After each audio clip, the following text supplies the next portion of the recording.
Hey there, this is John from Heroes and Legends, and today we're going to talk about the Shadows over Innistrad Prerelease. So hopefully there'll be some information here for you if you've gone to a number of pre-releases or if you've never gone before. So we're going to talk about things like what can you expect, what should you bring with you, especially if you've never gone, what kind of mechanics you can expect to find, and what kind of archetypes may you want to think about building as you open your sealed pool. So first off, I've gone to a lot of pre-releases over the years, and I found that most LGSs tend to do 4 rounds of Swiss, and then you get a prize payout based on a number of packs in accordance to your record. So 4-0 would get a certain amount of packs, 3-0-1 would get a certain amount. Sometimes you would find a 3-1 would get maybe a prize payout at some stores. Even sometimes 2-2 gets a prize payout. So it just depends on what your LGS is doing. Now, I've also seen LGSs that will do 5 rounds, and no matter how many people sign up, they'll run it like a normal tournament. So you'll actually get a prize payout based on your placing at the end. And then I've seen some do like really big events where they'll give extra prizes and toss in some big prizes, sometimes like a Modern Masters box or something like that, and they'll run it like a true tournament based on attendance. Other places will also offer a premium side event or event that will take place, which will cost more to play in, but they'll have a bigger prize payout. So different stores will do different things. So a lot of stores now will also offer a 2-headed giant flight over the course of the weekend. So if you're into playing more of a team game, look for that at a lot of LGSs. So everything's a little different. Check out your LGS's website or ask them about what type of pre-release they're going to be putting on and times and when to get there and all that stuff. So having said that, if you are going, what should you bring with you? A few things. First off, I always say the number one thing is pen and paper, especially a pen. If you've never played in a tournament before, you're going to need to fill out a form for a DCI card. A lot of LGSs will ask you to fill out a register form, and it's also nice to have pen and paper just to keep track of life totals. Now, they do give you a spin down life counter die in your pre-release pack, but if you want to get in the habit of playing at least more competitive Magic, it's good to use pen and paper, because once you get into more competitive play, then at that point you want to keep track of you and your opponent's life totals on pen and paper. So if there's ever a discrepancy, the judge can take a look at it and try to figure out what's going on.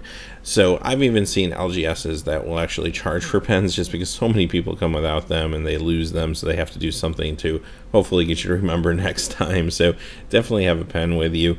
As far as a deck box goes, I used to always say bring a deck box with you, but they do give you a deck box. Now, the deck box that you get with your cards is not super durable and sturdy, but it's going to last you the day at least. It's a really nice touch. I'm glad they added that a couple sets ago.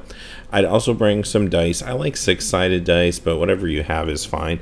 You will get the spin down die counter that goes up to 20, of course, in your pre-release pack, but you're going to need some smaller dice, and even just to roll to decide who goes first. Most people do it, especially at a pre-release. It's very casual, but it is kind of a faux pas to roll a spin down die, because somebody could try to influence the rolls since the dice numbers are next to each other, not randomized. So it's good to like roll 2 6-sided dice, something like that. And finally, bring sleeves, and make sure you bring extra sleeves in case the sleeve breaks, one gets dirty or gets marked, so you can change it out. The worst thing that could happen basically is you bring 40 sleeves and then you have to buy all new sleeves because one broke or something like that. That's simply the worst. So bring sleeves with you. Now, some people don't use sleeves, but I think it's a good idea, not only because you may open something valuable and you might want to put it in a sleeve, but also just because tables at LGSs aren't always the cleanest, and your cards by the end of the tournament will probably start to get sticky or hard to shuffle or dirty. So it's good to just have sleeves. That way, if one gets dirty or sticky, you can just switch it out. What you're seeing now is the pre-release box that you'll be getting, and included in the box you'll get your spin down die. You're going to get 6 packs of Shadows over Innistrad, and you'll get 1 premium foil date stamped rare or mythic card, which you can also include in your deck building. So that card, along with your 6 packs, are what you're going to have to build your deck. They'll also put some other little collateral in there about the set. There's going to be a clue to a mystery, and I guess all players may get, or a number of players will get different clues, and you can put them together to solve the puzzle. I haven't really heard anything about like prizes for that or anything, so stores may just do their own thing on that, but it'll be interesting to see how that goes. Also too, they usually give you a little bit of collateral about kind of the theme of the sets and how to build a deck. They also usually give you a spacer card to split out your sideboard from your regular deck. All right, having said that, let's talk about mechanics. And here's some of the mechanics you can expect to see in Shadows. First off, you have Investigate. And Investigate, I think, is actually a pretty powerful mechanic. Basically, it's a tag onto cards. Also works as a triggered ability sometimes, but basically just says when you investigate, you get a artifact clue token on the battlefield that says pay 2, sacrifice it to draw a card. So it's a great way to get incremental card draw as you go into the mid and late game. So watch for the strategy. It's very strong in white as well as blue and works very well with humans. Next we have Delirium, and Delirium is all about getting different types of cards in your graveyard. Once you get 4 different types of cards in your graveyard, it will turn on a special ability, or a very strong ability in some cases. So Delirium is all about trying to fill your graveyard with cards, whether you're milling yourself, discarding cards, or just playing regular Magic and just working things into your graveyards that makes sense. So you can build around this. Delirium shows up in all colors across the board. It actually feels like it could be a very powerful mechanic in Limited. Madness. Now we saw this in Torment, and it came back again in the Time Spiral block, so this is a returning mechanic, but it proved to be very powerful in those days. Now I think they've done a little bit of work to try to temper it a tad bit.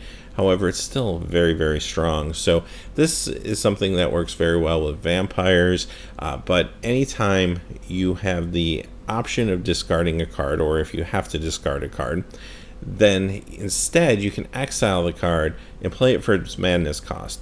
So this works if, for example, I have to discard a card at the end of turn because I have more than 7 cards. This works if I have a discard outlet, anything that says discard a card and then this happens. This works if my opponent makes me discard a card. So anytime a card is going to be discarded and I have the ability to choose which one, I can choose one with madness and instead play it for its madness cost. Another nice perk to this is it allows you to play cards on your opponent's turn sometimes that you wouldn't normally be able to play, like a creature or a sorcery type card. So it's very powerful in the right situations. Keep an eye out for madness cards. Don't forget they're in your hand either, because it's easy to overlook that if you're not used to looking for them.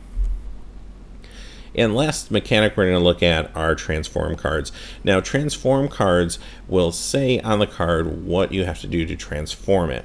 Now in the case you see on the screen, it's a werewolf, and pretty much all werewolves have the same criteria for transforming back and forth. Some cards will transform and actually really can't transform back to their other form. So you'll notice that in the example on the screen, each side of the card has a different ability and also different power and toughness, and of course tells you how to transform it or transform it back. Alright, so let's talk a little bit about building your deck once you get the pieces. Now, there's an acronym, and I've talked about this in previous videos, called BREAD, and this is just a nice way to remember, how to build a balanced deck. So let's start with B, which stands for bombs, and these are your kind of end game. These are the cards that are just going to finally win the game, beat your opponent. You see a few examples of cards like that on the screen right now. These happen to be mythic, so they don't have to be. Obviously, you can have bombs that are rare. Sometimes you even find bombs that are uncommon or common. But these are the cards that are really going to put away a game.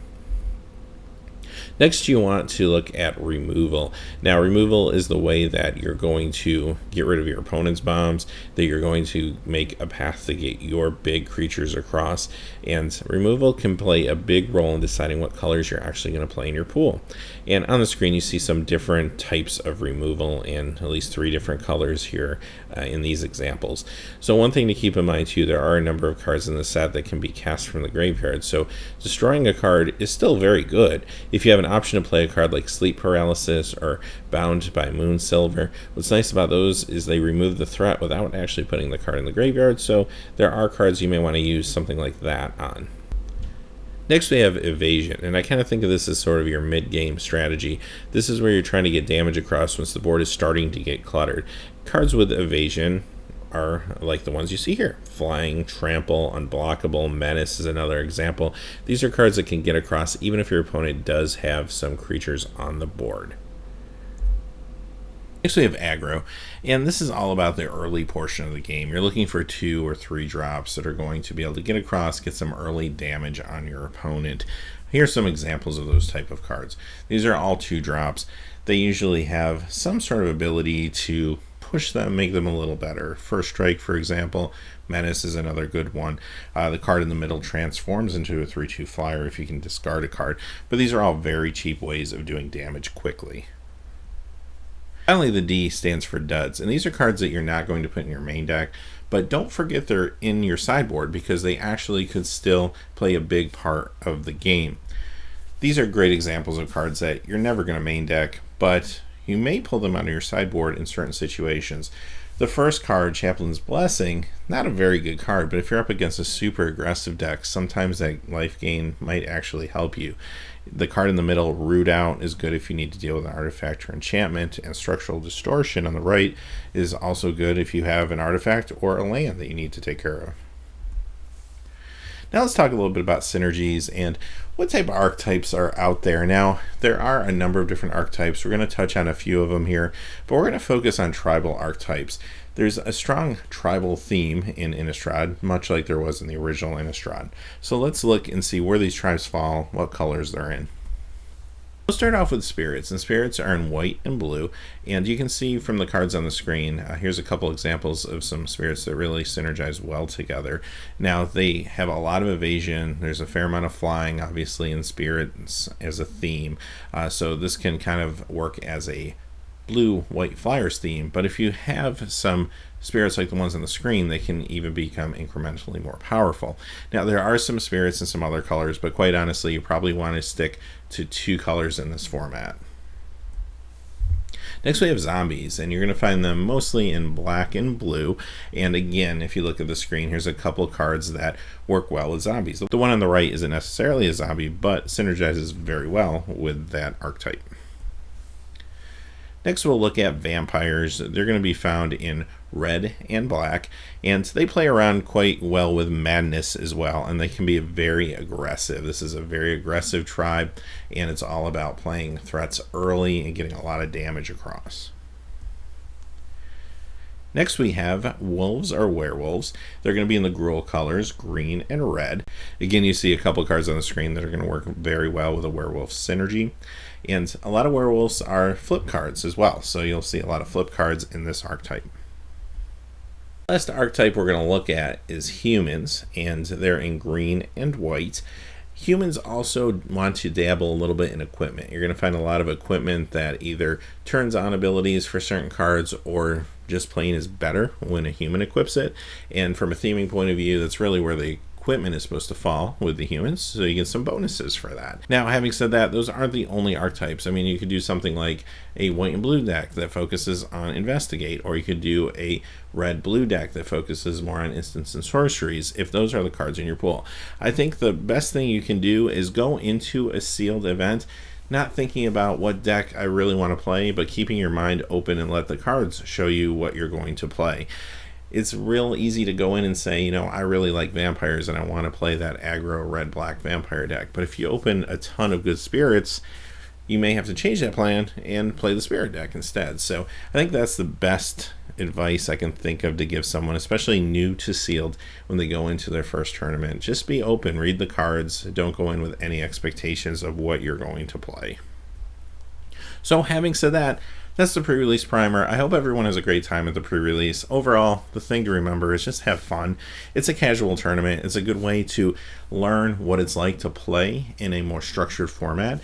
But at the same time, it's all about having fun playing Magic, just seeing the new cards for the first time, and just having a good time. Maybe you win some packs, maybe you don't, it doesn't matter. It's just about just having fun and just having this experience. And maybe this does lead you into a route where you play more structured and more competitive tournaments in the future, but it doesn't have to either. It can just be fun. So have a good time. Let me know in the comments below how your pre-release goes, if you get any crazy pulls, how you do. Love to hear that stuff. So as always, thanks for watching. Please remember to like and subscribe, and have a great day. Hey, thanks as always for watching. This video, like all my videos, was made possible by the generous support of viewers like you on Patreon. Even a donation of $1 helps me to keep growing this community and creating better quality videos for all of you. Check out our Patreon page for exclusive giveaways and future goals for the channel. If you haven't had a chance yet to subscribe, hit that subscribe button so you don't miss any of the MTG news, spoilers, set reviews, product openings, or finance videos on Heroes and Legends. Talk to you again soon, and have a good day.